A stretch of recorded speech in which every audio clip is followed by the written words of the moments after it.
Olá, amados, que a graça e a paz do Senhor seja com todos. A Ele ao Senhor toda honra, glória e louvor, porque somente a Ele, o Senhor, é digno de receber louvor. A respeito da união entre as denominações, existe ou não existe? Ora, nós não podemos ser hipócritas em dizer que a igreja ela é unida. A igreja não é unida. Todos podemos ver que a igreja não é unida. Sempre há diferença entre denominações. Existem hoje denominações que são as chamadas neopentecostais, que nem evangélicas são. E elas são totalmente única no seu pensar. Ela não tem nenhum comportamento de união com outra igreja. Elas não fazem evento junto, não evangelizam junto, não participam de nada junto. Igrejas como Universal, Igreja da Graça, Igreja Mundial, essas igrejas elas vivem isoladas. Existe até uma certa confraternização entre outras denominações, como Assembleia, Batista, alguma coisa, em alguns eventos, mas são coisas também raras. Não existe isso. Mas isso é um erro da igreja de agora? Não. Esse erro ele vem lá desde o princípio. Do livro de Atos você vai ver que já tinha essas divisões. E isso faz bem ou faz mal? Qual é a visão de Deus sobre isso? Eu vou falar já já. Eu quero dizer antes como deveria ser a igreja. A igreja única, sem denominação, ela deveria funcionar, sim, deveriam ter templos, nós temos que ter templos, nós temos que ter igrejas edificadas. As pessoas dizem, mas Deus não habita em templo construído por mãos de homens. Mas todas as igrejas do Novo Testamento eram templos.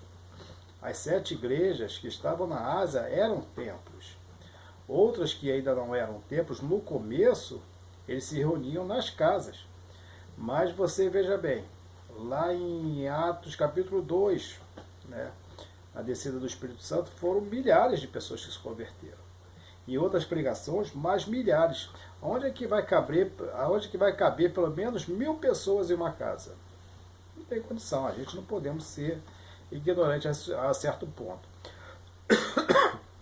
O templo, ele é necessário sim para que nós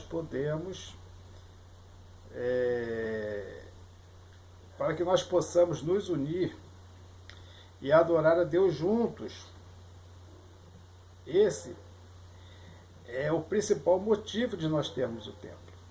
E no templo nós cultuamos juntos. Pessoas podem vir e conhecer o culto, conhecer Deus através do culto que nós cultuamos, e conhecendo Deus se salvar da perdição e do inferno, que Jesus fala 57 vezes sobre ele. E também é necessário, nós temos um templo, claro, que nós não vamos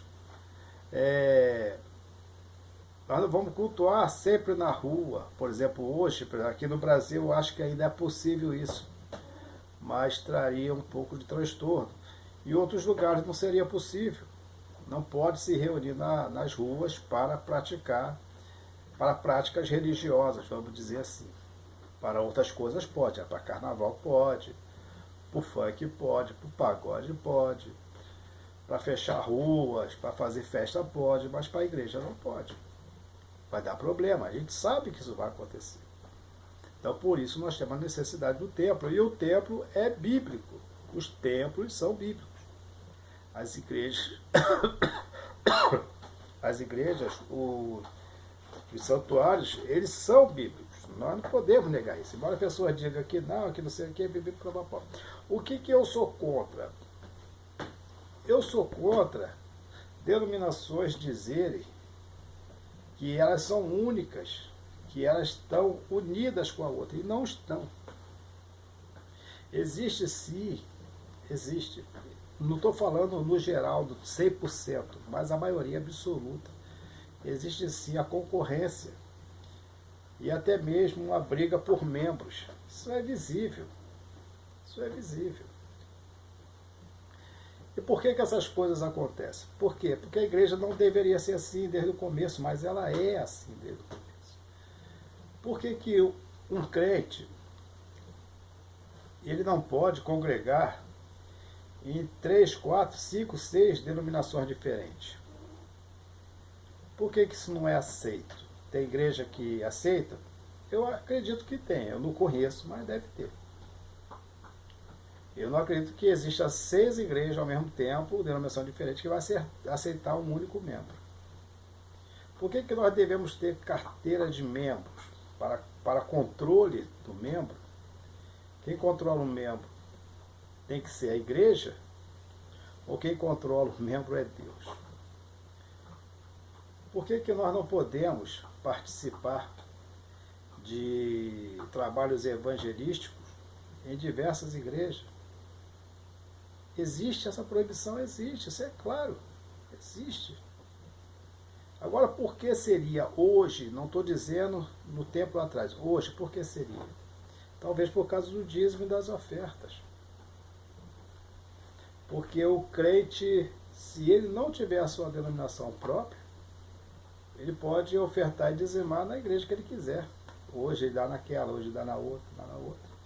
E eu acho que existe uma preocupação de prender o crente em nenhuma igreja para que ele dizime e oferte ali. Se não for isso, o que será então? Outra opção, hipótese, né, é que as igrejas tenham a preocupação de ter certo número de membros. Mostrar a casa cheia. Existe também essa preocupação. Existe essa preocupação. Então, os dois motivos só pode ser isso: casa cheia e casa cheia, mais dízimos e mais ofertas. E Deus, o que Deus vê com isso? A igreja é desunida dessa forma, porque todos buscam a Deus, mas cada um acredita que busca a Deus melhor do que o outro. Acho que para Deus isso não é uma coisa agradável. É como se um pai tem 4 filhos e os filhos disputam uma melhor posição com o pai. Mas o pai ama a todos, porque o pai entende que eles fazem isso por certos motivos. E o pai não vai odiá-los por causa disso. Com a igreja é a mesma coisa. Não deveria ser assim. Mas Deus entende. E Deus não vai odiar ninguém por causa disso. Mas que nós poderíamos sim congregar, cultuar, evangelizar, ofertar, dizimar na igreja que a gente quisesse, com liberdade de poder frequentar um mês naquela, um mês na outra, sem precisar de um controle de homens. Isso seria a melhor coisa. A igreja, aí sim a igreja seria unida.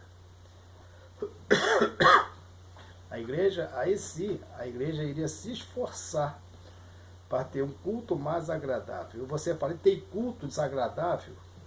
É coisa que as pessoas talvez não gostam de comentar, mas tem. Tem culto ruim? Tem culto ruim.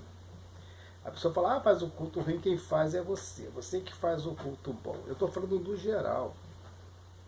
No geral. Pessoa que canta mal. Pessoa que prega mal. Pessoa que não ora da maneira correta. Pessoa que torna o culto chato, aquele culto que faz dormir. Isso existe. Existe. Não é pecado você dizer que um culto foi ruim. O culto pode ter sido ruim para você, sim. Eu estou dizendo no geral. No geral. Existe. Então, por isso que se houvesse essa desobrigação das pessoas de congregar numa certa igreja, elas iriam estar sempre nas igrejas que pregam melhor, que cultuam melhor, e as igrejas iam se esforçar para isso. E um culto melhor, um culto mais agradável de uma pessoa que não é crente assistir, ou de um crente também participar, torna as coisas muito, muito melhor e mais interessante. A palavra pregada, ela vai trazer o interesse maior. O louvor bem ministrado vai nos fazer louvar de uma maneira mais pura. Isso é verdade, isso é real. Isso não é invenção. É que as pessoas acham que é pecado dizer assim, hoje o culto foi ruim. Não é pecado. No geral, acontece isso. Pessoas que não sabem pregar e estão lá pregando. Eu já comecei a igreja assim. Igreja com ótimos pregadores, como, por exemplo, na Assembleia de Deus de Madureira, tinha ótimos pregadores e só pregava uma pessoa só. E todo mundo falava, pô, por que não deixa fulano pregar? Por que não deixa ciclano pregar? Porque existe uma ordem de só pregar fulano só. Essas coisas acontecem. Então, a desunião na igreja, ela acontece. A rivalidade acontece. A concorrência, ela acontece. Infelizmente, isso acontece. Mas Deus entende. Assim como um pai que tem filhos que concorrem entre si, assim Deus, que é pai de todos, entende que a igreja também concorre entre si. E lembre-se que servir a Deus não é difícil.